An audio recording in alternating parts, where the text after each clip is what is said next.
आपके बीच में अगले 3 मिनट में अपनी बात रखूंगी।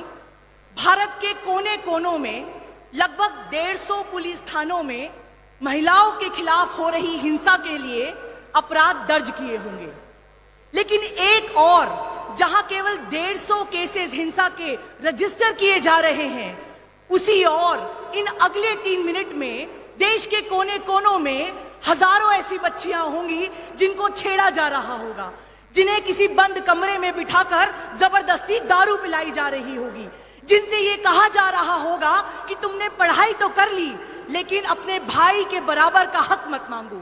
ऐसी हजारों लड़कियां होंगी जिनके मृत शरीर को लेकर उनके माँ बाप एक मॉरेटोरियम के सामने खड़े होंगे, और ऐसी कई लड़कियां होंगी जिनको नग्न कर कर सड़क पर घुमाया जा रहा होगा।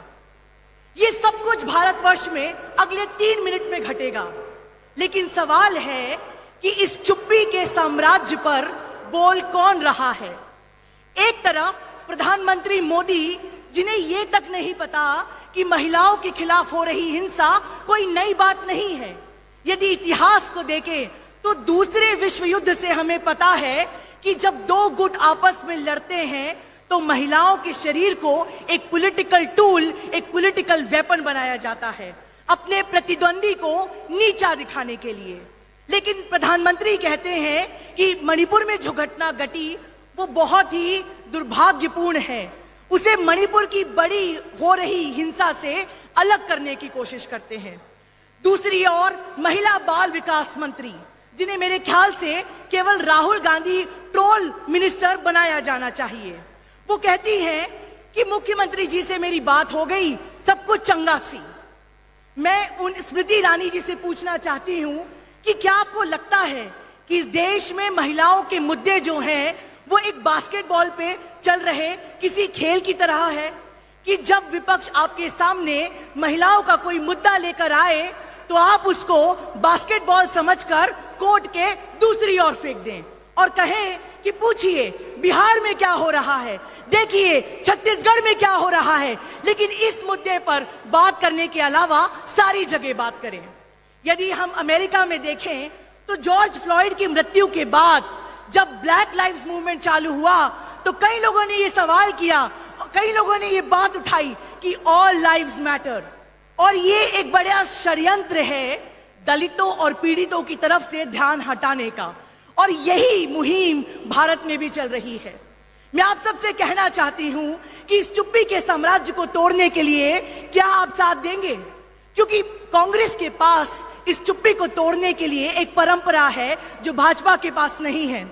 मैं एक आपको बहुत महत्वपूर्ण उदाहरण बताना चाहती हूं। क्या आप जानते हैं कि 8 अगस्त को जब अगस्त क्रांति दिवस मनाने का तय हुआ तो हमारे कांग्रेस पार्टी के सारे बड़े नेताओं को प्रिवेंटिव डिटेंशन में ले लिया गया, और 9 अगस्त जिसे हम क्रांति दिवस के रूप में मनाते हैं, एक नौजवान महिला अरुणा असफ अली ने न सिर्फ कांग्रेस के सेशन की अध्यक्षता करी लेकिन हमारा झंडा भी लहराया।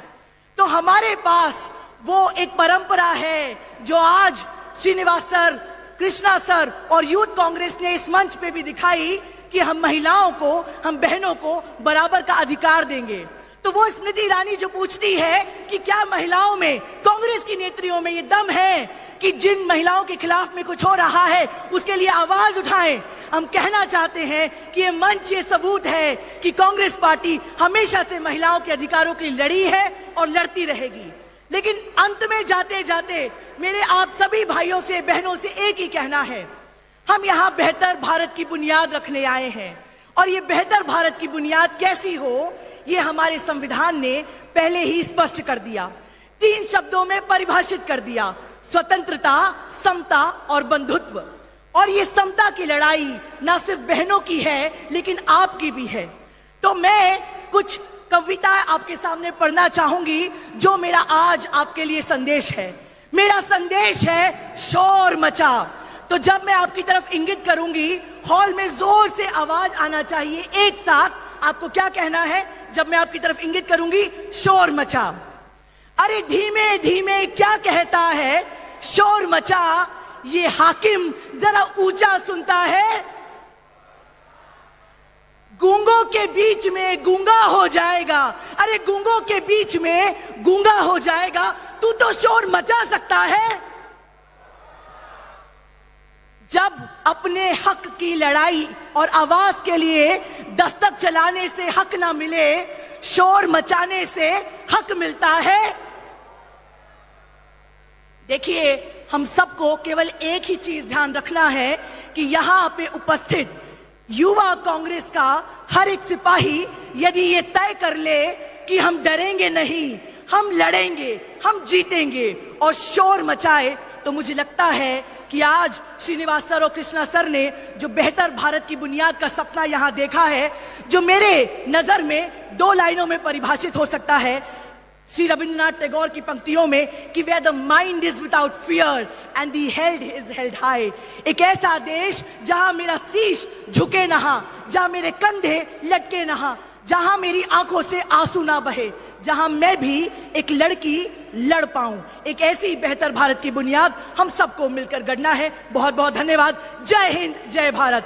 लड़की हूं, लड़की हूं, लड़की हूं।